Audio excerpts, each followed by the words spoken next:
En el siglo XII, algunos pensadores cristianos de Occidente empezaron a reintroducir la antigua filosofía griega en la teología cristiana, y muy pronto surgió una controversia, porque la filosofía, especialmente la filosofía de Aristóteles, contradecía ciertos aspectos de la doctrina cristiana.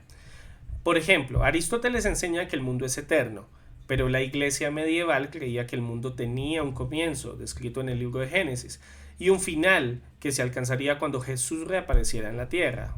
Se abrió entonces un debate en el siglo XII entre pensadores europeos. La pregunta era, ¿qué se debería hacer cuando una filosofía contradice a la teología? Nadie contribuyó más a esta controversia intelectual que Pedro Abelardo, un pensador escolástico francés que simpatizaba con el pensamiento de Aristóteles y reinterpretó varios dogmas del cristianismo para que encajaran con la lógica de los filósofos griegos. En concreto, Abelardo insertó la ética aristotélica en la teología cristiana. También se le conoce sobre todo por su doctrina de la expiación. Según él, lo que Jesucristo hizo por nosotros no fue vencer al demonio ni pagar por nuestros pecados, sino ofrecernos un ejemplo y un estímulo para que pudiéramos cumplir la voluntad de Dios. También fue importante su doctrina ética, que le prestaba especial atención a la intención de una acción más que a la acción misma. Pero en cierto sentido, lo que hace a Abelardo uno de los principales precursores del escolasticismo es su obra Sic et Non, sí o no. En ella planteaba 158 cuestiones teológicas y luego mostraba que ciertas autoridades, tanto bíblicas como patrísticas, respondían afirmativamente, mientras otras respondían en sentido contrario. El propósito de Abelardo no era restarles autoridad a la Biblia ni tampoco a los padres de la Iglesia, a la patrística. Su propósito era más bien mostrar que no bastaba con citar un texto antiguo para resolver un problema. Había que ver ambos lados de la cuestión y entonces aplicar a la razón para ver cómo era posible compaginar dichos pareceres contradictorios. El hecho de que Abelardo se limitó a la primera parte de esa tarea y sencillamente citaba autoridades al parecer contradictorias, sin tratar de ofrecer soluciones, le ganó una mala reputación y una mala voluntad de muchas personas. Pero el método que se proponía en esa obra fue el que, con ciertas variantes, surgieron todos los principales escolásticos a partir del siglo XIII. Estamos hablando de un precursor. Por lo general, ese método consiste, y permíteme te lo explico, en esto.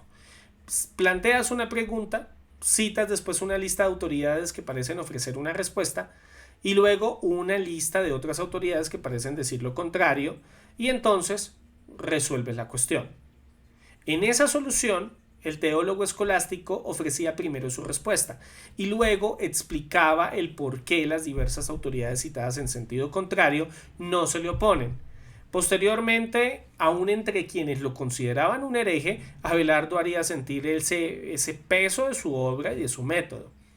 Abelardo entonces fue un genio y sus argumentos lógicos eran brillantes e influyentes, pero su vida personal fue un escándalo y acabó destruyéndolo a él y a sus enseñanzas. Abelardo era uno de los maestros más famosos de París y a comienzos del siglo XII la demanda de educación había convertido a los maestros en celebridades ricas y famosas. El historiador famoso Richard Suder lo describió de esta manera, y abro cita, y él dice lo siguiente: Abelardo era el príncipe de los maestros independientes. Se hizo maestro de estudiantes en el colegio de la Catedral de Notre Dame, un profesor muy popular entre sus estudiantes. Entonces, este es el concepto que tienen los historiadores acerca de Pedro Abelardo. Y como bien lo dice Richard Suder, este personaje nació en el colegio de la Catedral de Notre Dame. Era un profesor bastante popular. Si tú ibas a preguntar quién es Pedro Abelardo, todo el mundo sabía quién era Pedro Abelardo. Estamos hablando de hacia una fecha, y bueno, voy a retroceder un poco y voy a contar un poco la historia acerca de Pedro Abelardo.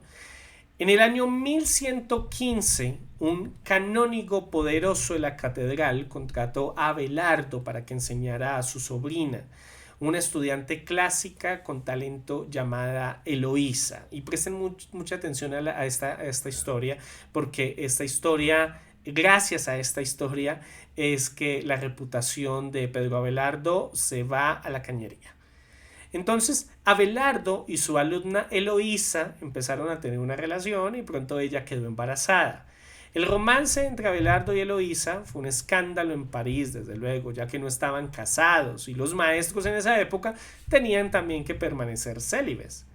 Entonces se casaron, pero Abelardo insistió en que Eloísa mantuviera el matrimonio en secreto para proteger su carrera académica. Finalmente, Abelardo mandó a Eloísa a un convento. Su tío, indignado por cómo había maltratado a su sobrina y despreciado a su sobrina, pagó a unos hombres para que lo capturaran y lo castraran.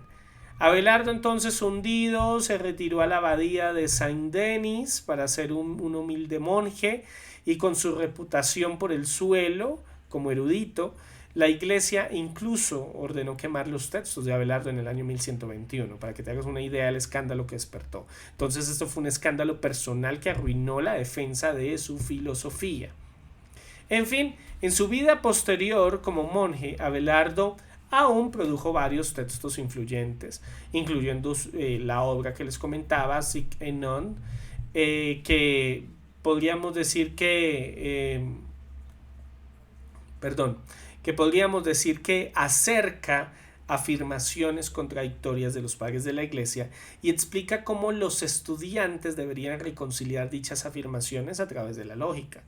Abelardo muere como un humilde monje, pero su programa pedagógico en sí y no fue adoptado más adelante por Pedro Lombardo, y su obra fue la piedra angular del escolasticismo occidental.